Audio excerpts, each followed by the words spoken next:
ফুল উৎসবে মাতোয়ারা বন্দরনগরবাসী। ডিসি পার্কের তৃতীয়বারের মতো ফুল উৎসবে প্রতিদিনই ভিড় করছেন প্রায় 10,000 মানুষ। ছুটির দিনে তার রূপ নিবে কয়েক গুণ বেশি। ভালোবাসা দিবস ও পহেলা ফাল্গুন উপলক্ষে বাড়ানো হয়েছে ফুল উৎসবের কলরব। 6 ফেব্রুয়ারি গালা নাইট অনুষ্ঠিত হলেও উৎসব চলবে 14 ফেব্রুয়ারি পর্যন্ত।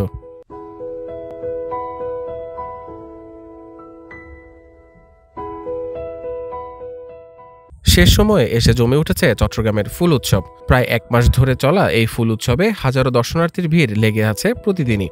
126 প্রজাতির দেশি বিদেশি ফুলের সৌন্দর্যে মাতোয়ারা নগরবাসী।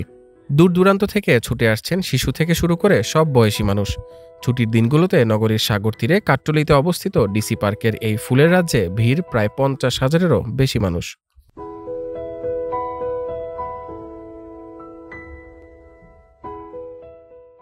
আছে ডালিয়া, চন্দ্রমল্লিকা, গোলাপের মতো পরিচিত ফুল। শোভা পাচ্ছে পিটুনিয়া, গ্যারানিয়া, ব্রাসিকা কলির মতো বিদেশি ফুলও।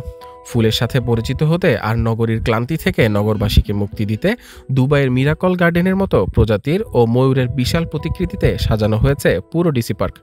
ধারাবাহিকতা বজায় রেখে চট্টগ্রাম জেলা প্রশাসনের তৃতীয়বারের এমন আয়োজনে বিমোহিত আগতরা।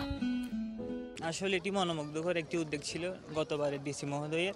আমরা আশাবাদী এবারও গতবার ছিল আরও সুন্দরভাবে এটি অনুষ্ঠিত হবে। লাখো ফুলের সমাহার আর সাগর পারে এমন মনোমুগ্ধ পরিবেশে সন্তুষ্ট অনেকেই।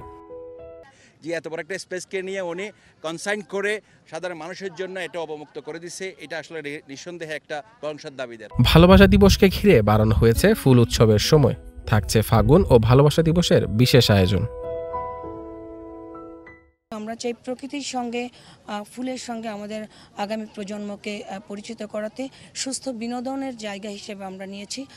চট্টগ্রামে কিন্তু সাধারণ মানুষের যাওয়ার জায়গা খুব কম। এত বড় খোলা জায়গা আপনারা দেখেছেন যে আমাদের এটা কিন্তু 194 একর জায়গার উপরে প্রতিষ্ঠিত। এত বড় পরিসরে খোলা জায়গা এটাই আছে। এজন্য আমরা মনে করেছি জেলা প্রশাসনের উদ্যোগে একটা সুস্থ বিনোদনের জায়গা হিসেবে আমরা এই কার্যক্রমটা হাতে নিয়েছি।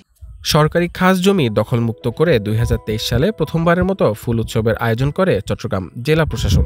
এবারের ফুল উৎসবে এ পর্যন্ত মোট দর্শনার্থীর সংখ্যা প্রায় 8.5 লাখ ছাড়িয়ে গেছে বলে দাবি প্রশাসনের।